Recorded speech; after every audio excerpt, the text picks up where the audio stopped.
வணக்கம். இது உலகம் முழுவதும் இடம்பெற்றுள்ள முக்கிய செய்திகளின் தொகுப்பு. அமெரிக்க விண்வெளி வீராங்கனையான சுனிதா வில்லியம்ஸ் விண்வெளியில் 16வது முறை புத்தாண்டு கொண்டாடியுள்ளார். கடந்த ஜூன் மாதம் 5ஆம் தேதி விண்வெளிக்கு சென்ற சுனிதா வில்லியம்ஸ் விண்கலத்தில் ஏற்பட்ட கோளாறு காரணமாக பூமிக்கு திரும்ப முடியாமல் சிக்கிக் கொண்டுள்ளார்.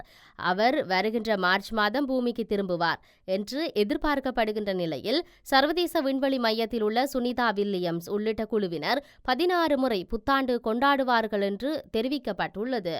பூமிக்கு மேல் 400 கிலோமீட்டர் உயரத்தில் மிதந்து கொண்டிருக்கும் எக்ஸ்பெடிஷன் 72 குழுவினர் பூமியை சுற்றி வரும்போது 2025 பிறக்கும் தருணத்தில் 16 சூரிய உதயங்களையும் அஸ்தமனங்களையும் காண்பார்கள் என்று தெரிவிக்கப்பட்டுள்ளது. திறன்சார் பணியாளர்களை அமெரிக்காவுக்கு அழைக்கும் விசா திட்டம் தொடர்பாக அமெரிக்காவில் தற்போது பெரும் சர்ச்சை ஏற்பட்டுள்ளது. H-1B விசாக்கள் பற்றிய வகை அமெரிக்காவை தளமாக கொண்ட நிறுவனங்கள் வெளிநாட்டிலிருந்து திறமையான தொழிலாளர்களை சில தொழில்களுக்கு அழைத்து வர அனுமதிக்கின்றன. இந்த திட்டம் அமெரிக்க தொழிலாளர்களை குறைப்பதாக விமர்சகர்கள் கூறுகின்றனர். ஆனால் உலகம் முழுவதிலும் உள்ள சிறந்த நிபுணத்துவத்தை அமெரிக்கா ஈர்க்க அனுமதிக்கின்றது என்று ஆதரவாளர்கள் கூறுகின்றனர். கடந்த காலங்களில் இந்த விடயம் விமர்சிக்கப்பட்ட போதிலும் அமெரிக்க ஜனாதிபதியாக தேர்வு செய்யப்பட்ட ட்ரம்ப் இந்த திட்டத்தை ஆதரிப்பதாக கூறினார். இந்த சர்ச்சை சமூக வலைதளங்களில் பேசப்பட்டு வரும் நிலையில் டொனால்ட் ட்ரம்ப் நியூயார்க் போஸ்டுக்கு அளித்த நேர்காணல் இந்த திட்டத்தை நான் எப்போதும் விரும்பினேன். அதுக்கு நான் ஆதரவாகவே இருந்துள்ளேன். அதனால்தான் இந்த திட்டத்தை நாம் தற்போதும் செயல்படுத்துகிறோம் என்று கூறினார். ட்ரம்ப் அவருடைய முதல் ஆட்சி காலத்தில் H-1B விசா விதிகளை கடுமையாக்கினார். தற்போது ஆதரிக்கும் நிலையில் பெருஞ்சர்ச்சை வெடித்துள்ளது. இதேவேளை தொழில்நுட்ப பில்லியரும் எக்ஸ் தளம் டெஸ்ஸா மற்றும் ஸ்பேஸ் எக்ஸ் ஆகிய நிறுவனங்களின் தலைவரும் ட்ரம்ப் முன்மொழிந்த அரசு செயற்திறன் துறையின் இணை இயக்குநரும் பொறுப்பேற்க உள்ள எலான் மஸ்கும் அதனை ஆதரிக்கின்றனர். ஏனெனில் இது உலகில் உள்ள தலை சிறந்த பொறியாளர்களில் 0.1% நபர்களை ஈர்க்கின்றது என அவர் சுட்டிக்காட்டியுள்ளார்.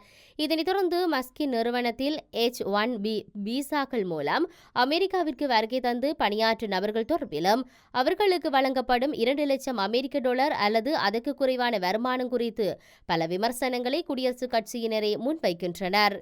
காசாவில் இஸ்ரேல் மேற்கொண்ட தாக்குதலில் 12 பலஸ்தீனியர்கள் உயிரிழந்துள்ளனர். இந்த தாக்குதல் நேற்றைய தினம் மேற்கொள்ளப்பட்டதை காசாவின் சுகாதார அமைச்சகம் உறுதி செய்துள்ளது. உயிரிழந்தவர்களில் பெரும்பாலானோர் பெண்கள் மற்றும் குழந்தைகள் என சர்வதேச செய்திகள் தெரிவிக்கின்றன. சுகாதார அமைச்சகத்தின் கூற்றுப்படி வடக்கு காசாவின் ஜபாலியா பகுதியில் உள்ள ஒரு வீட்டில் இஸ்ரேல் மேற்கொண்ட தாக்குதலில் பெண் ஒருவரும் 4 குழந்தைகள் உட்பட 7 உயிரிழந்துள்ளனர். இதேவேளை மத்திய காசாவில் உள்ள புரேஜ் அருகே உள்ள அகதிகள் முகாமில் நடந்த மற்றொரு தாக்குதலில் பெண்ணொருவர் உயிரிழந்துள்ளதுடன் குழந்தையொன்றும் உயிரிழந்துள்ளது. தெற்கு நகரமான கான் யூனிஸில் இடம்பெற்ற தாக்குதலிலும் 3 உயிரிழந்துள்ளதாக தெரிவிக்கப்பட்டுள்ளது. உலக பணக்காரர்களில் ஒருவரும் எக்ஸ் சமூக வலைதளத்தின் உரிமையாளருமான எலான் மஸ்க் தன்னுடைய எக்ஸ் முகப்பு பக்கத்தில் உள்ள பெயரை கெகியஸ் மேக்சிமஸ் என்ற பெயர் மாற்றம் செய்துள்ளார். இதேபோன்று அதில் உள்ள புகைப்படத்திலும் மாற்றம் மேற்கொள்ளப்பட்டுள்ளது. இதன்படி பெப்பி பிராக் என்ற தவளையின் படம் இடம்பெற்றுள்ளது. இந்த தவளை பற்றிய புகைப்படம் பல ஆண்டுகளாக நிகழ்நிலையில் ட்ரெண்டிங்கில் உள்ளது. நகைச்சுவை மற்றும் கிண்டல் ஆகியவற்றை அடையாளப்படுத்தும் வகையில் அனைத்து வகையிலான பதிவுகளிலும் இது பயன்படுத்தப்பட்டு வருகிறது. இதேவேளை கெசியஸ் மேக்சிமஸ் என்ற பெயர் கிரிப்டோ கரன்சியுடன் தொடர்புடையது என்று கூறப்படுகிறது. எலான் மஸ்கின் முகப்பு பெயர் மாற்றத்துக்கும் கிரிப்டோ கரன்சிக்கும் உள்ள தொடர்பு பற்றி தெளிவாக அறியப்படவில்லை. எவ்வாறாயினும் எலான் மஸ்க் ஒரு பதிவில் கெசியஸ் மேக்சிமாஸ் விரைவில் 80 என்ற அளவை மட்டும் என்று தெரிவித்துள்ளார். இதனால் கிரிப்டோ கரன்சியை அவர் வரவேற்கின்றார் என்றும் கூறப்படுகிறது. தென்கொரிய ஜனாதிபதி ஜூன் சுக் இசோலுக்கு எதிராக அந்த நாட்டு நீதிமன்றம் பிடியாணை உத்தரவு பிறப்பித்துள்ளது. விசாரணை குழுவின் வேண்டுகோளுக்கு இணங்க தென்கொரிய ஜனாதிபதிக்கு எதிராக பிடியாணை உத்தரவு பிறப்பிக்கப்பட்டுள்ளதாக ஜூன் சுக் இயோல் விசாரணை சிறப்பு குழு அறிவித்துள்ளது. விசாரணை குழுவின் வேண்டுகோளுக்கு இணங்க தென்கொரிய ஜனாதிபதிக்கு எதிராக பிடியாணை பிறப்பித்த ஜூன் சுக் இயோல் விசாரணை சிறப்பு குழு அறிவித்துள்ளது. தென்கொரிய ஜனாதிபதி ஜூன் சுக் யோல் கடந்த 3ஆம் தேதி நாட்டில் ராணுவ சட்டத்தை அறிவித்தார். அரசாங்கத்துக்கு எதிராக சூழ்ச்சி இடம்பெறுவதாக கூறி அவர் ராணுவ சட்டத்தை அறிவித்தார். இதனால் நாடு முழுவதும் பெரும் பதற்றம் ஏற்பட்டதுடன் நாடாளுமன்றமும் ராணுவத்தினர் கைப்பற்றப்பட்டது. எனினும் 6 மணி நேரத்தில் ராணுவ சட்டம் மீளப் பெற்றது. இதனால் ஜூன் சுக் யோல் பதவியிலிருந்து தற்காலிகமாக நீக்கப்பட்டதுடன் அவருக்கு எதிராக நீதிமன்றில் வழக்கு தொடரப்பட்டது. ராணுவ சட்டத்தை அறிவிப்பது தொடர்பாக கடந்த மார்ச் மாதத்தில் ராணுவ அதிகாரிகளுடன் ஜூன் சுக் யோல் பேசியிருந்தமைக்காக ஆதாரங்கள் இருக்கின்றன. நாடாளுமன்றத்தில் நுழைந்த ராணுவ வீரர்களிடம் துப்பாக்கிச்சூடு நடத்தவும் அனுமதிக்கின்றார் என ஜூனுக்கு எதிராக மனுவில் தெரிவிக்கப்பட்டிருந்தது. இந்த நிலையில் விசாரணைக்கு நீதிமன்றில் முன்னிலையாகுமாறு 3 முறை அழைப்பு விடுக்கப்பட்ட போதிலும் அவர் மன்றில் ஆஜராகாத நிலையில் தற்போது கைது உத்தரவு பிறப்பிக்கப்பட்டுள்ளது. எவ்வாறாயினும் ஜூனுக்கு ஆதரவாக நாடு முழுவதும் ஆர்ப்பாட்டங்கள் முன்னெடுக்கப்பட்டுள்ளமை குறிப்பிடத்தக்கது. எத்தியோப்பியாவின் சிடாமா பகுதியில் திருமண நிகழ்வு ஒன்றுக்காக ஆட்களை ஏற்றிச் சென்ற ரொலி ஒன்று ஆற்றில் கவிழ்ந்து விபத்துக்குள்ளானதில் 71 பேர் உயிரிழந்துள்ளனர். சம்பவ இடத்துக்கு விரைந்து வந்த மீட்பு குழுவினர் அந்த விபத்தில் காயமடைந்தவர்களை மீட்டு மருத்துவமனையில் அனுமதித்துள்ளனர்.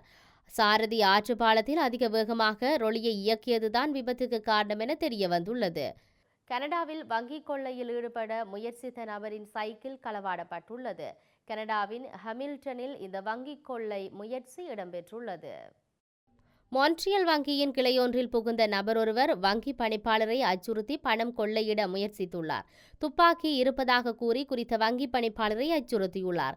இதன்போது சக வங்கி பணிப்பாளர்கள் குறித்த கொள்ளையரை தடுக்க முயற்சித்துள்ளனர். இந்த சம்பவத்தின் போது கொள்ளையரினால் பணம் கொள்ளையிட முடியவில்லை எனவும் வெறும் கையுடன் வங்கியை விட்டு தப்பிச் சென்றதாகவும் தெரிவிக்கப்படுகிறது.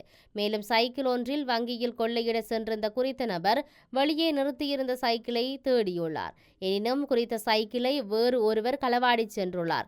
இதனால் குறித்த வங்கி கொள்ளையர் கால் நடையாகவே சம்பவ இடத்தை விட்டு தப்பிச் சென்றுள்ளார். வங்கி கொள்ளையில் ஈடுபட முயற்சித்த நபர் மற்றும் சைக்கிளை கொள்ளையிட்ட நபர் ஆகியோரை கடந்த 3 மாதங்களில் நுரைச்சோலை அனல் மின் உற்பத்தி நிலையத்தில் நிலக்கரி எரிக்கப்பட்டதன் பின்னர் எஞ்சியிருக்கும் சாம்பல் விலை மனுக்கோரலுக்கு விடப்பட்டதன் மூலமாக அரசாங்கத்துக்கு 78 கோடி ரூபாய் நட்டம் ஏற்பட்டுள்ளது. சீமெந்து உற்பத்திக்கு பயன்படுத்தக்கூடிய இந்த சாம்பிள் தொன் ஒன்றுக்கு 13,300 ரூபாவுக்கு விற்பனை செய்யப்பட்டாலும் தொன் ஒன்றுக்கு 2,900 ரூபாவுக்கு விலை மனுவில் கோரப்பட்டுள்ளது.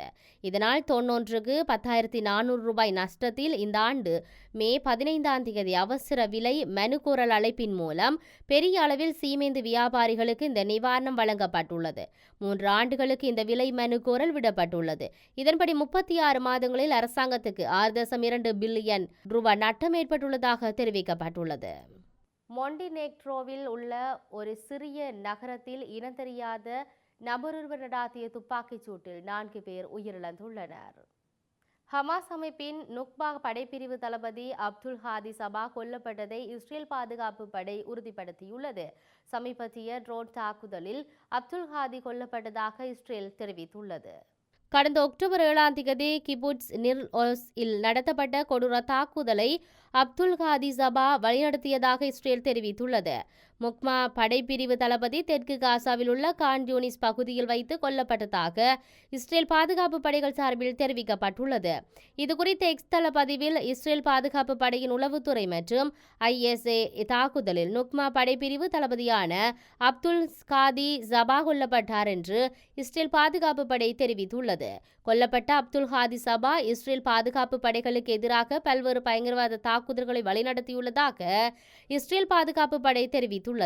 அக்டோபர் 7ஆம் தேதி நடத்தப்பட்ட கொடூர தாக்குதலின் பின்புலமாக இருந்த அனைத்து பயங்கரவாதிகளுக்கு எதிராக நடவடிக்கை தொடருமாறு இஸ்ரேல் பாதுகாப்பு படை தெரிவித்துள்ளது. இத்துடன் உலகம் முழுவதும் இடம்பெற்றுள்ள முக்கிய செய்திகளின் தொகுப்பு நிறைவடைகின்றன. வணக்கம்.